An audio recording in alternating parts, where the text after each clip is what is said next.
Hello! Who's this? Who's taken over this channel? Who's hijacked it? I know what you're thinking. What's going on with my hair, you crazy girl? So, fun fact, the other day, my hair got really frizzy and I was like, you know what I haven't done in a hot minute? I haven't straightened it. So obviously I took the proper precautions, did the heat spray, all that jazz, did a little shh, and then I just let it kind of naturally go a bit more wavy, and this is what we've ended up with, so. Also, look how long my hair is now. Crazy. I've become a little bit of a clip bitch, but I love it. I'm here for it.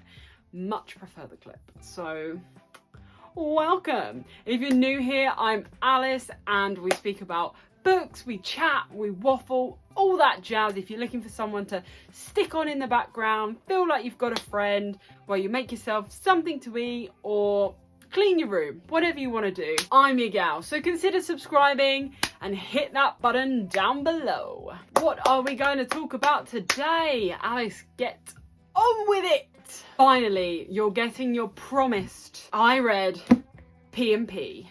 So for those of you who just clicked subscribe, thank you by the way. Those of you who already subscribed, obviously thank you graciously. You may or may not know why I call this P&P. I don't know myself, so I don't know why you would know. I just can't be bothered to say Pride and Prejudice, and I can never say that word very well. Prejudice, it comes out weird. So I feel like P&P is a safe bet. Pride and Prejudice, the world-renowned classic by Jane Austen, shall henceforth be known as P&P.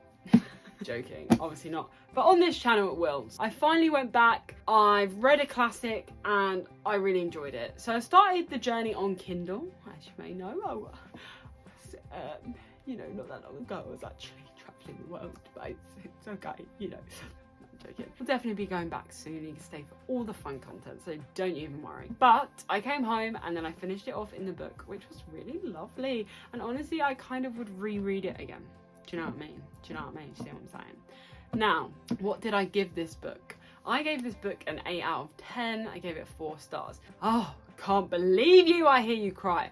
Now, these are my reasons. First of all, it was a hard read. Like, it was a challenge.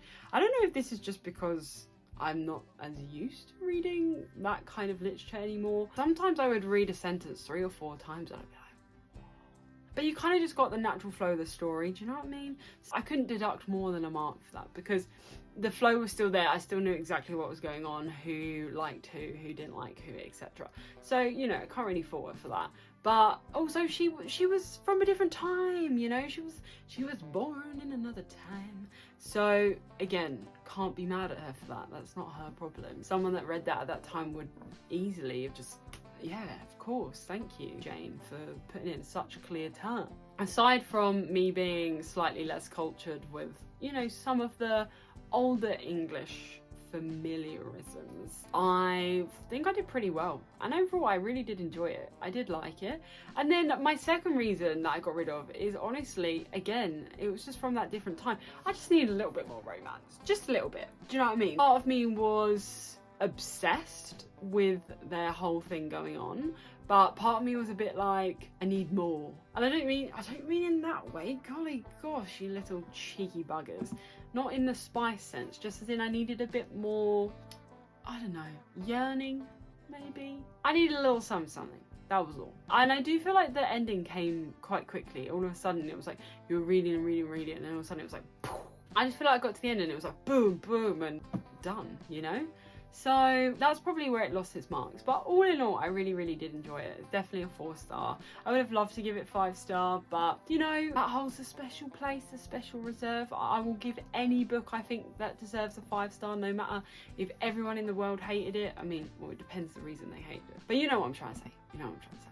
But yeah, so I feel like I couldn't give it any lower than an 8 or a 4 star. So it was a good read for sure. Now, if asked, would I recommend this book? I would say yes, but I would say proceed with caution in terms of if you're someone that maybe doesn't like reading older literature. I mean, it's kind of self-explanatory, but it's not really going to be for you because it is, like I said, a bit meaty and a bit, you know, there's a lot going on, lots of descriptions, lots of old English. You know, it's quite handy reading it on the Kindle at first because there would be a few words come up every now and then that I didn't know. So I'd kind of like be like, ooh, learned something new today. And on the Kindle you can see the definition. So, you know, that was good. I did enjoy that from it. I would recommend reading this book if, one, you're a keen reader or you read fairly often and you would like a challenge and you would like to read a classic. I would say this is quite a good classic in terms of, I feel like it's got a nice romance story in there. You've also got lots of little stories going on at the same time, and for the most part it was laid out pretty well. It's not too bad, it's just obviously you might have to persevere with some of the language, but you know, you might be a pro at Old English. I don't know, you know, you do you. I would say yes, but I don't think everyone would like this. Do you know what I mean? I guess that's the same with any book really. You don't know if everyone would like it, but I feel like you've really got to commit to it, so it's probably not for everyone. Do I have anything else to say about P&P? It's the question of the day. She's a poet and she didn't know it, but she does know it. If you want to see the clip, by the way, I'll show you at the end. Be a surprise. Stay tuned to the end because, fun fact, I actually do little blooper or outtake clips that I like to call bloops and oats. So stay tuned for that. It's all right. Let's just take a minute to talk about Mr. Darcy. Mr. Darcy is, I feel like everyone always says like, oh yeah, he's the OG romance guy. And I get it, right? I get it. But he's also just a bit of a knob, isn't he? Really? Like, I don't think I really ever deep this before, because I have watched the film. Sacrilegious, I know I watched the film before I read the book. Can you believe it? But it's fine, you know, it's Keira Knightley. You know, I look quite pretty. Sorry. Just went into a Love Actually flashback there. We love it. But yeah, I mean, it has Matthew McFadden and low-key, high-key. I love him. He's great. Fantastic.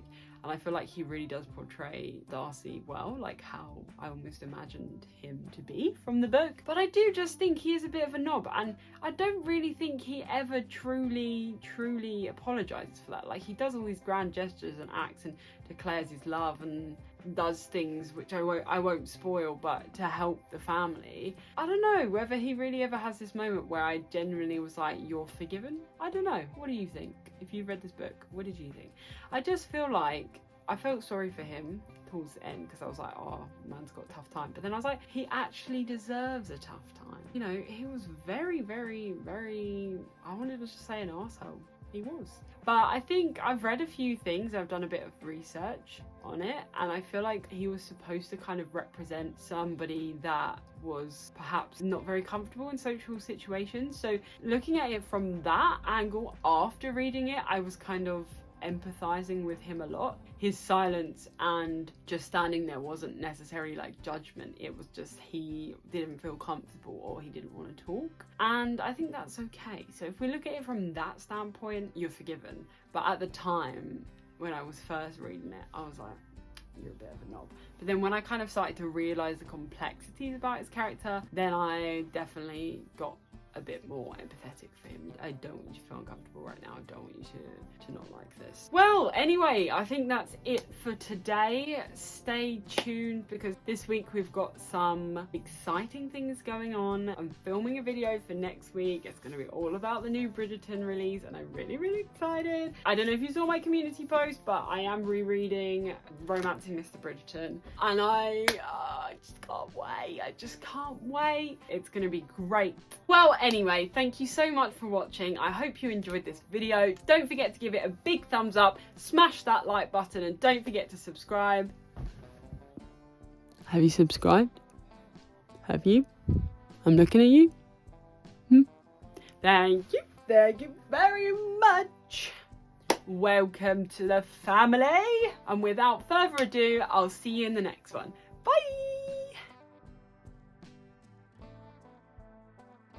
I don't know why Bye. Let me show you my little clip bitch face, okay? Let's give you a side profile, okay? Don't look at my ear, okay? Thank you. Right, so we get the hair together and then we twist like so. Twisty McTwisterson. But had lovely chins going on there. And then, boom, clippage. Pow. Look at her, she's ready to go about her day. Her hair's out of her way, except for these bits, but I can tuck them behind now. Life hack,